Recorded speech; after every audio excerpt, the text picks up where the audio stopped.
Hey guys, this is Frozen Things Stews here, and welcome back to another movie review. And today, I'm gonna be doing a review on Mission Impossible Ghost Protocol.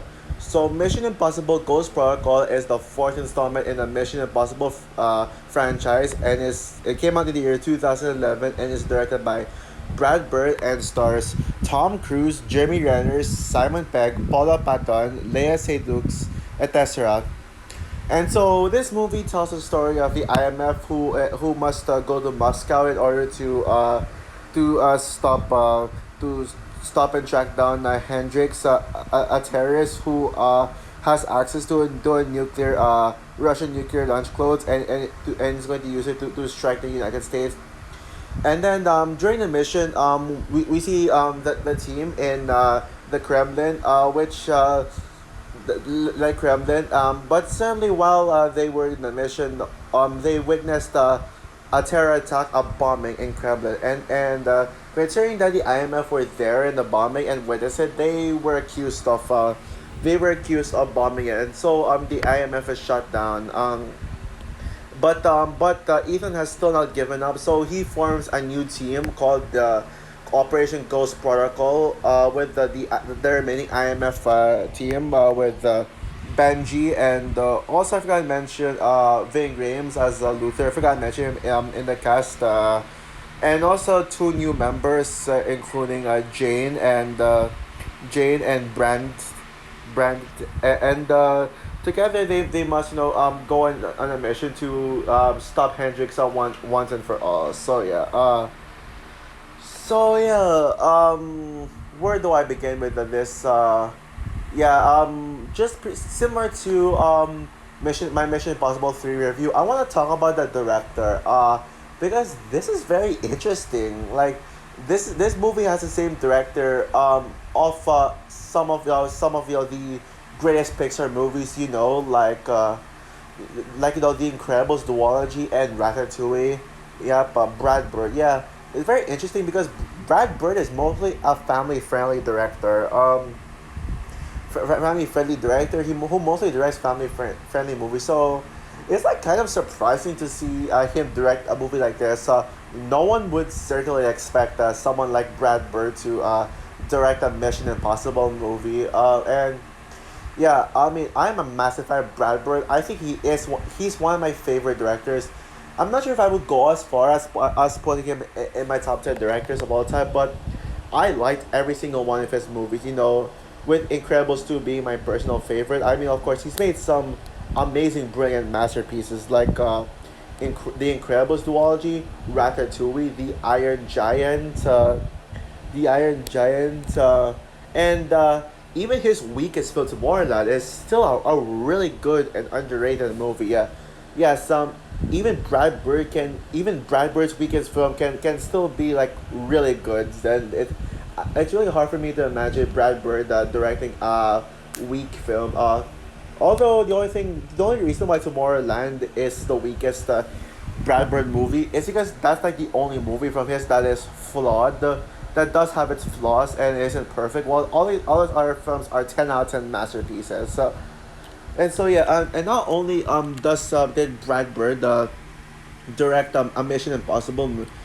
It's not only is Brad Bird directing a Mission Impossible movie, which is interesting, but this is a fan favorite Mission Impossible movie. I've heard some people say that this is their favorite Mission Impossible movie.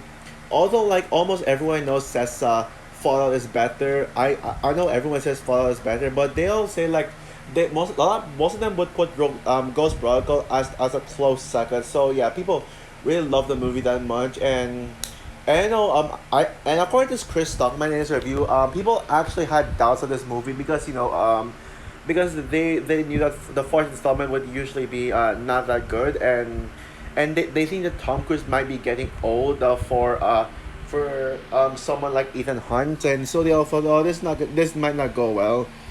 But thankfully, all the creative team behind this movie proved those naysayers wrong because Mission Impossible Ghost Protocol is raved like it is like far more raved than the other, which really shocked the world, and it's considered to be one of the biggest surprises of 2011 alongside the X-Men Days of no X-Men First Class, which for me X-Men First Class is the most surprising movie of 2011.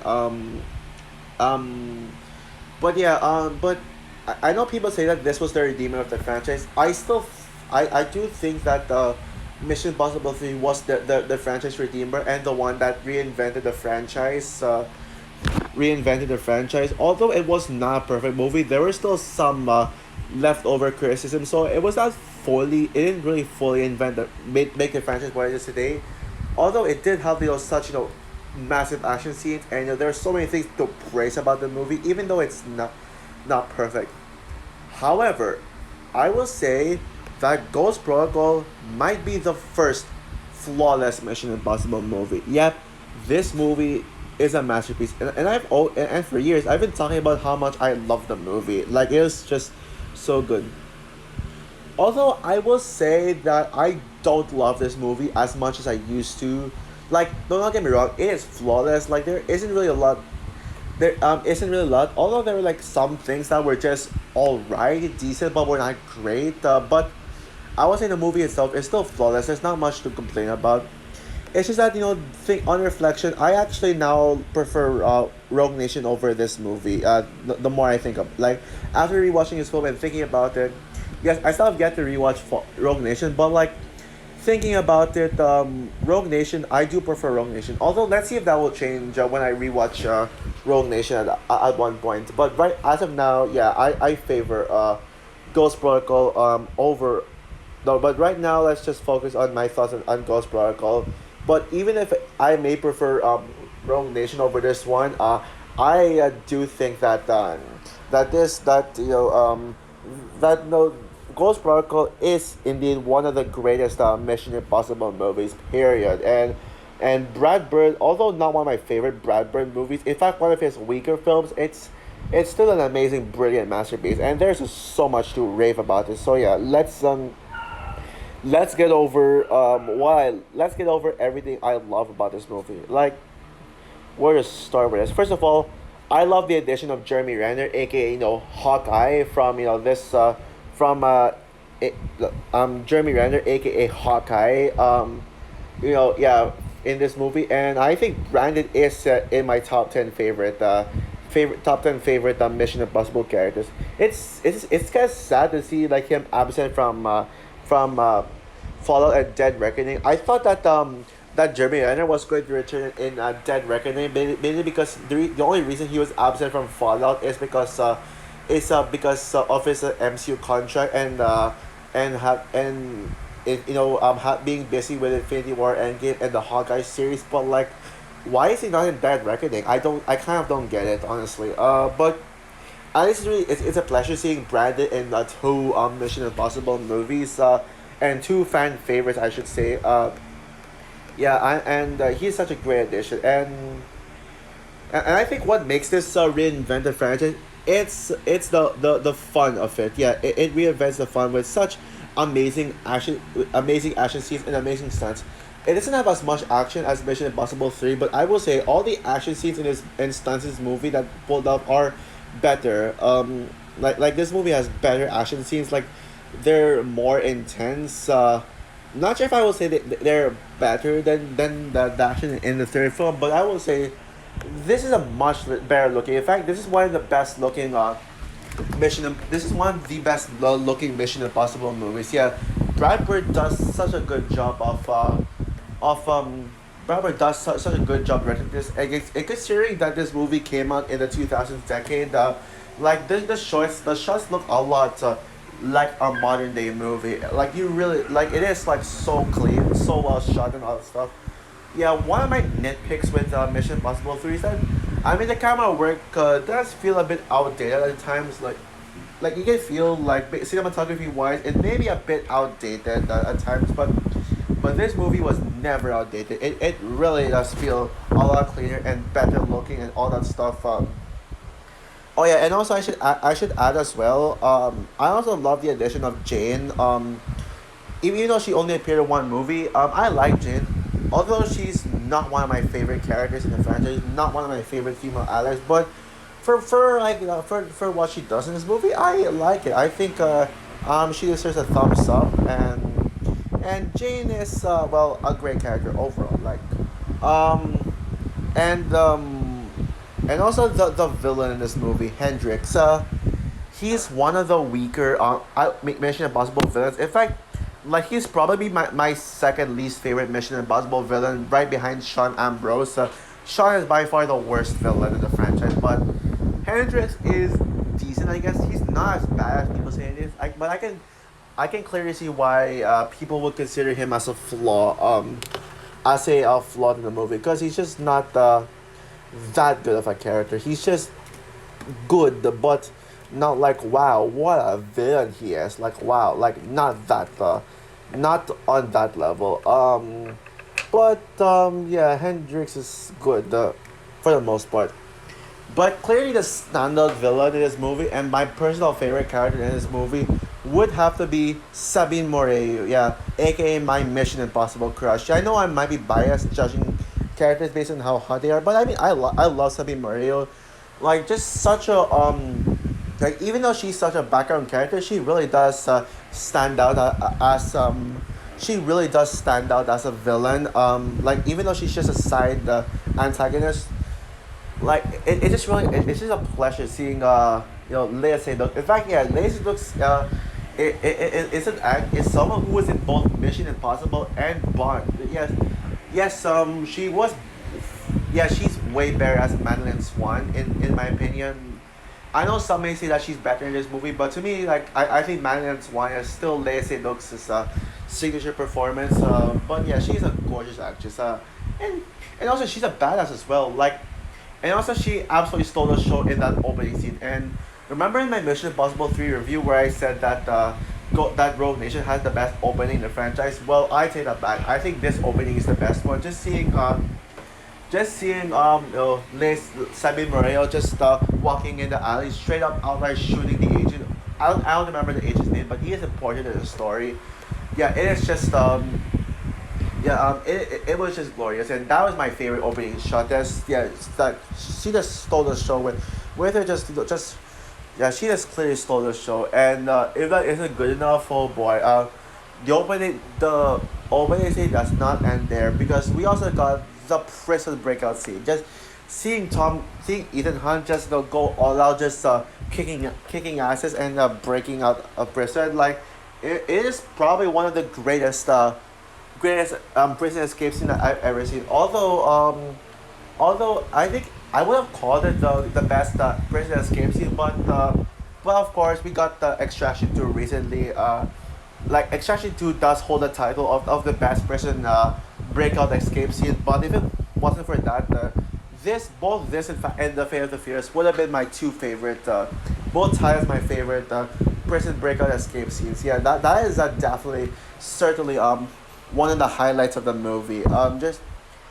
Just seeing like him just fight against prisoners, it is just pure epic, and I really like had a blast. And you really root for Tom Cruise, like he has to get out of prison as fast as possible, without getting caught by the police. Although I got one question, which is kind of a nitpick, but not much of a flaw. Why is why is Ethan Hunt in prison? Like I don't remember what he did in the last film to get him in prison. I understand him divorcing Julia, but why did he go to jail? Like I don't get it. I'm sure they explained it somewhere, but I just didn't really fully catch it. I don't know why. But either way, at least it was more than made up for it with that epic prison escape scene. That was just so good, man. Like such a great scene. And of course, no one can talk about this movie without mentioning the iconic Burj Khalifa scene, which is one of, if not the most iconic scene in the entire franchise. And it's not only Ethan Hunt climbing the Burj Khalifa that stands out. It's the whole scene from when they enter the Burj Khalifa to when they exit.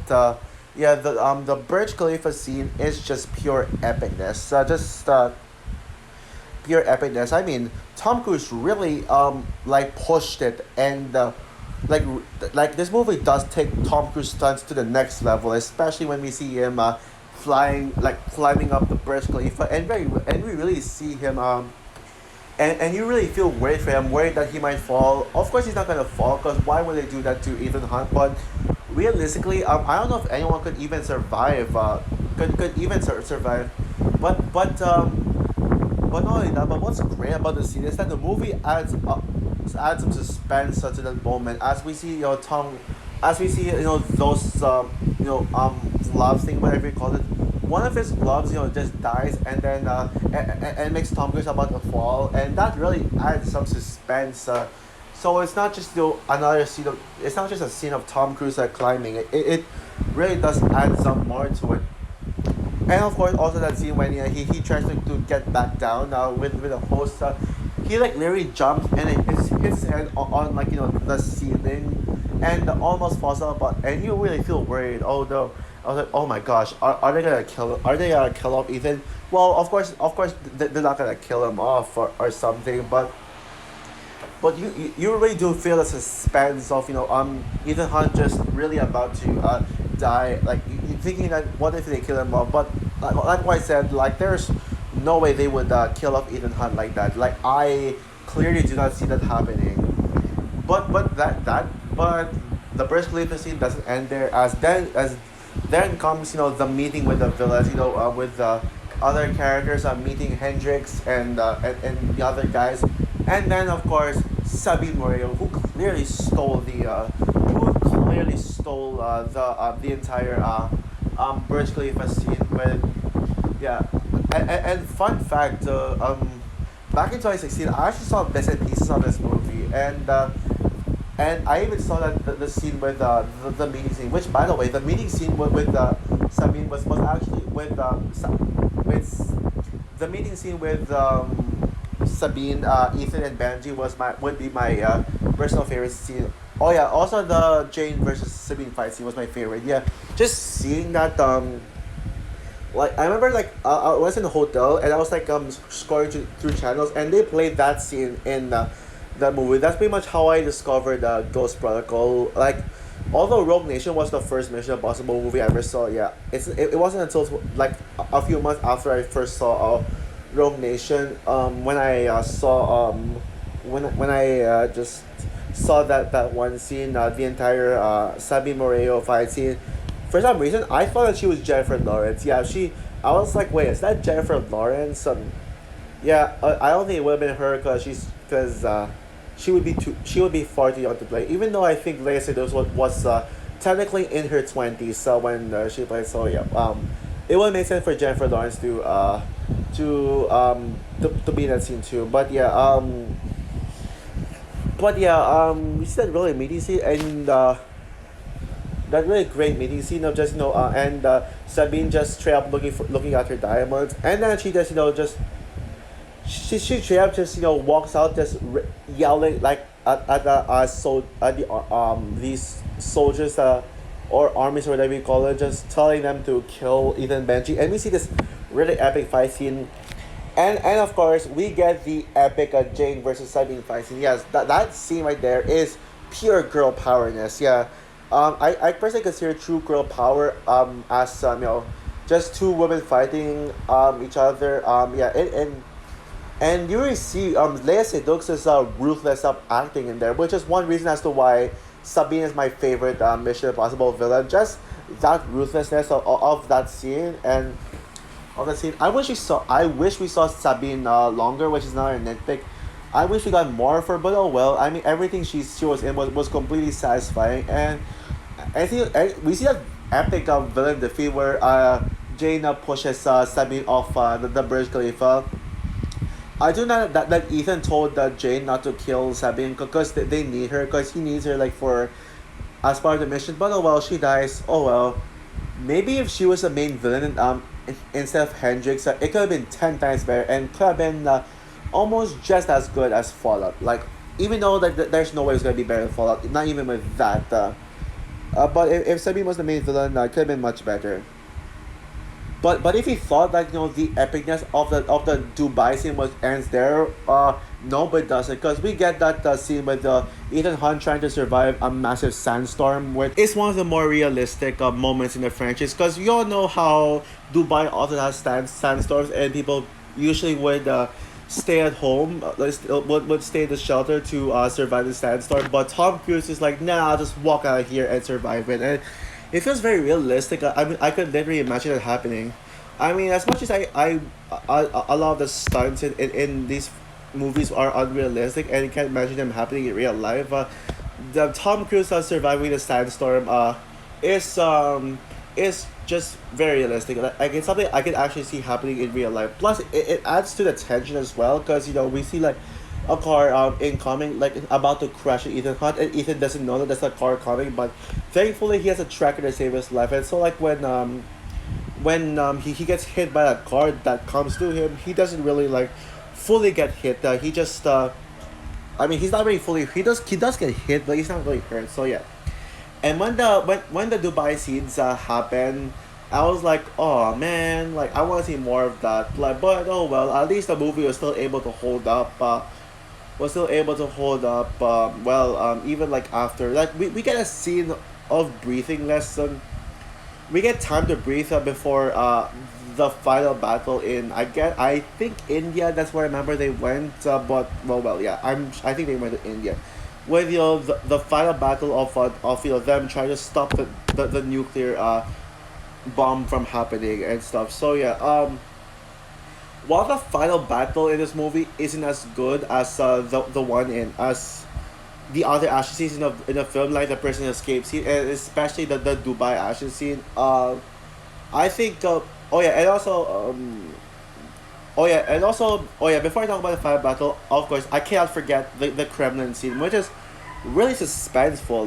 Like there's so much tension in that scene, and you really get worried about the characters. You really root for these characters to succeed without having making them get caught. And thankfully, well, they kind of got caught. At least they were able to escape. But it does lead to some tension when the Moscow when the Kremlin got bombed. Like they would have fully escaped. These characters would have fully escaped without the bombing of the Kremlin. And yeah, but yeah, Final Battle. It's not as good as some of the other tension filled moments in the franchise, but it is still a really good Final Battle overall. Like especially seeing that even Ethan versus Hendrix battle take place in a car park. That is interesting. It's interesting. Or was that a car park or something like that? So yeah. Oh yeah, and also I didn't really talk much about the story. But the story is really good for the most part. I think it's one of the better written films in the series. It's simple, but not like Mission Impossible Too Simple, where it just feels too simplistic. Where that it becomes problematic. It's just a simple story about the IMF trying to clear the name, and trying to restart their organization after being framed for the Kremlin bomb, and must stop a terrorist from a nuclear from trying to launch an American nuclear bombs. Yeah, that's just a very simple premise, but I mean, it's just really like the feeling, the way you feel the movie, that makes it feel worthwhile, and I think this movie succeeds in that.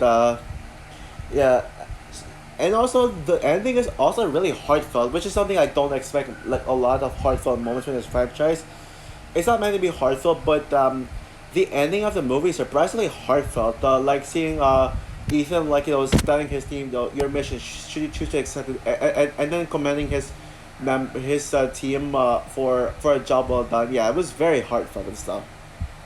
So overall, Mission Impossible Ghost Protocol is certainly a top tier installment in the franchise.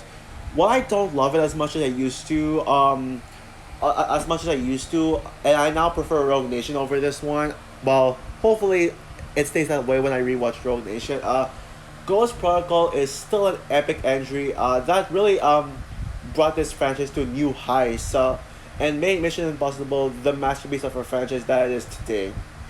Yes, the villain isn't great, and there were like a few unanswered questions, but those don't matter. At least the villain is still good, and the that some of the unanswered questions can easily be ignored. Yeah, this movie is just tension filled, a lot of like great action, not as much as Mission Impossible 3, but kind of a good thing, I guess. Like it's filled with tension-filled moments, just a lot of fun characters. Features my favorite my personal favorite Mission Impossible villain, Sabine, and just has a very simple premise, which makes it a good thing. And of course, Tom Cruise being Tom Cruise. So yeah, it's certainly one of my favorite movies of 2011. Like for sure in my top five. But there are far better movies of 2011. Like Harry Potter and the Deathly Hallows Part 2, and especially Hugo, which Hugo is my favorite movie of 2011. Thankfully, with not much competition in that year, because I was not really, 2011 was not a very good year for movies. I guess there's no competition about this one with other movies, and it's enough for this movie to make it to my top five of 2011. So what I said, I'm gonna give Mission Impossible Ghost Protocol a 10 out of 10. Yep, the first 10 out of 10 Mission Impossible movie. So for my review of Ghost Protocol, what is your opinion on this movie? Do you agree with me that this movie is a masterpiece or masterpiece? Do you agree with me that Rogue Nation is better than Ghost Protocol, or do you prefer this over Rogue Nation, or is this your favorite Mission Impossible movie, or do you not care, or do you find this movie to be overrated?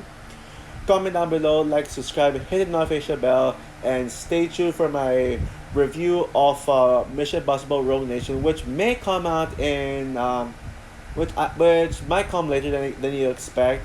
And by the way, just to let you know, this is the last video I'm doing before leaving to the trip, because tomorrow I am leaving for vacation. Leaving for a vacation. So this is the last review I'll be doing. Eventually, I'll still be doing movie reviews during vacation, but expect it to be a little different from the reviews you normally see on my channel. So yeah, with my reviews of Rogue Nation and Fallout, yeah, expect it to be a little different, and with other reviews until I come back. But as soon as I come back from my vacation, there's gonna be a lot of changes to my style of making videos. So expect this to be the last video of my normal kind of reviews that I make on my channel, like something like this. I'm sure you know what I'm talking about. So yeah. So anyways, yeah, wish me luck for my vacation tomorrow, and bye guys. Oh yeah, and yes, definitely expect a vlog. So yeah, bye guys.